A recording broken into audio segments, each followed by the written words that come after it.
going to do day 11 with my hubby. Hi, hubby. And we're going to go through the 6 questions together. So, what did you like about the passage?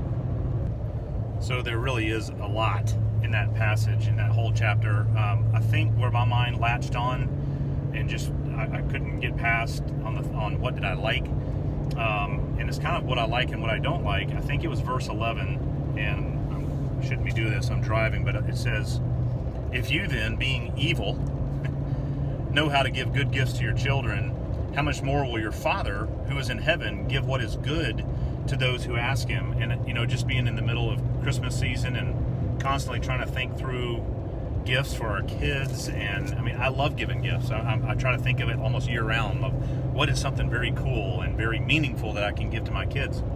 And I like this because God's saying, I'm going to give you the best. I'm going to give you something so amazing that you can't even believe it.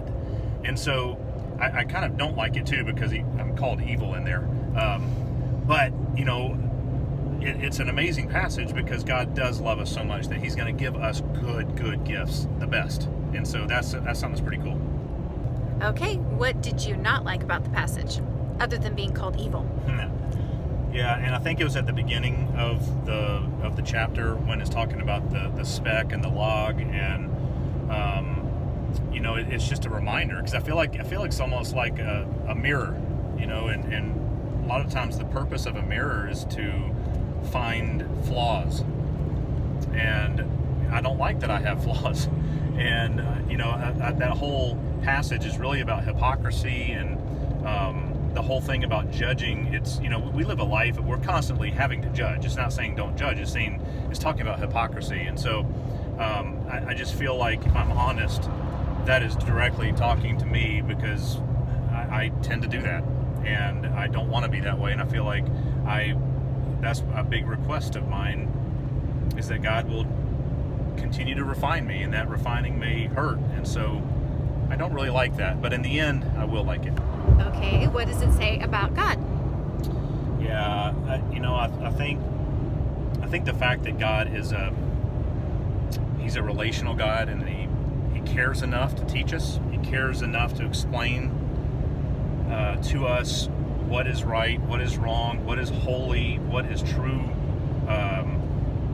righteousness, and he wants us to be conformed into the image of his Son. And so I love the fact that he is that intentional, and he loves us enough that he wants to make us into that. And so I think a lot of times people think that God's just foreign and he's not always around, but I think this is a great example that he's right here with us and teaching us. What does it say about man? Yeah, I think it's such a long chapter because it says that I'm a mess. And so there's a lot in there that has to be explained and taught, and how we can get sideways with each other, how we can get wrong views about God. And so I think this is an incredible passage of God's closeness, his intimacy, his teaching, his fatherness, and his closeness. How do you apply it to you? Yeah, so I think a lot of times my first inclination is to pounce. I have, if something's going on, I want to fix it, or I want to address it, and I'm trying to be as honest as I can here. So I think one thing for me, as an application for me, is to slow down and make sure that I'm praying for discernment, make sure that I'm kind of tackling an issue in a grace-filled way, in the right way, because oftentimes it needs to be all about just kindness and grace. It should always be sourced in that. But there are times, as the passage said, be careful, be wary. Many times there's wolves in sheep's clothing. And so I want to be a person that prays for discernment, that I can see things as they are, and to be able to address them in the manner which I think God would. Okay, who are you going to tell? Yeah, so I think we're all in a state of learning. I know that I'm always learning.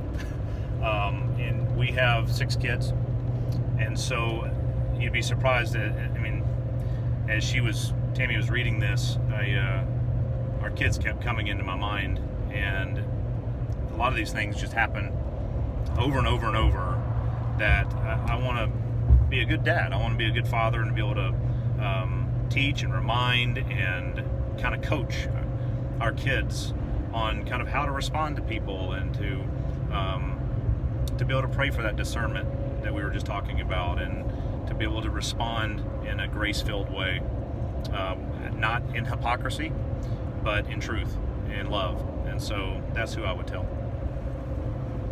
Thanks, hubby. He did a great job, and he is cute too.